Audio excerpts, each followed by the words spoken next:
Ονομάζομαι Κωνσταντίνα. Γεννήθηκα το 1968 στο Ρέθμο. Ζω εδώ στο Ηράκλειο με την οικογένειά μου. Έχω μία κόρη φοιτήτρια.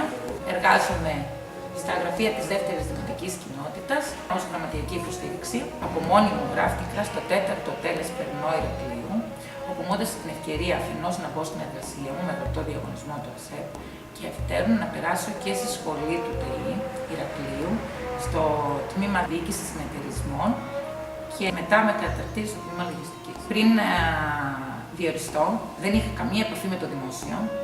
Είχα επαφή με τον ιδιωτικό τομέα, δούλεψα από εργασίες αγροτικές, από καθαρίστρια σε σπίτια, σε καταστήματα, σερβιτόρος, πρωί, βράδυ.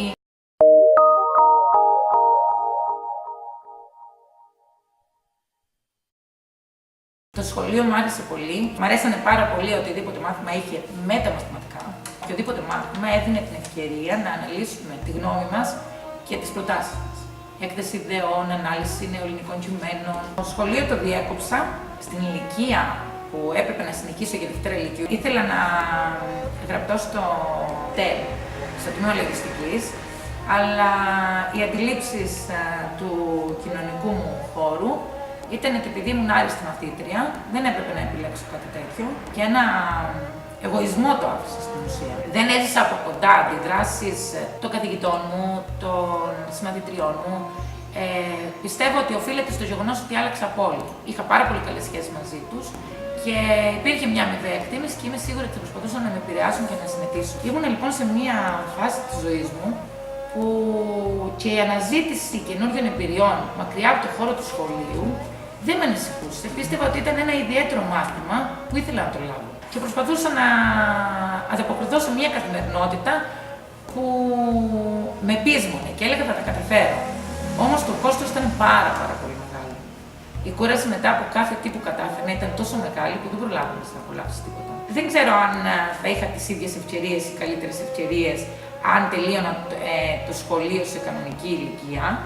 Θέλω να πιστεύω ότι θα ήταν πολύ διαφορετικά και κάποια όνειρα ζωής θα τα είχα πραγματοποιήσει σε πιο μικρή ηλικία. Το 1994, που το όνειρο το παιδικό, το να συνεχίσω στο τμήμα λογιστικής και να πάρω το πτυχίο λογιστικής και να μπορέσω να κάνω το επάγγελμα που ήθελα, γίνεται πραγματικότητα. Γράφω στο 4ο τέλη Ηρακλείου, το Εσπερινό, στο τμήμα λογιστικής. Βρέθηκε και μπροστά μου η κυρία Αναγνωστάκη. Μου είπε σίγουρα ότι ήταν η καλύτερη επιλογή που έκανα στη ζωή μου και επιβράβευσε αυτή την προσπάθεια, όπως έκανε και στη συνέχεια ο διευθυντής του σχολείου, ο κύριος Κοενάκης, ο οποίος με στήριξε πάρα πολύ. Όλες οι εμπειρίες που είχα πλέον μέσα από αυτό το τμήμα, και σε επίπεδο καθηγητών και σε επίπεδο μαθημάτων και σε επίπεδο συμμαθητών, ήταν μοναδικές. Από ανθρωπιά, από αλληλεγγύη, από αγάπη, από σεβασμό, από όνειρα.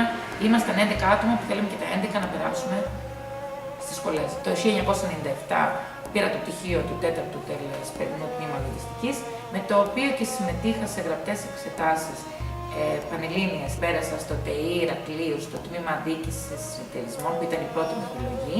Και το 2001 έδωσα κατατακτήριες και πέρασα και στο τμήμα λογιστικής.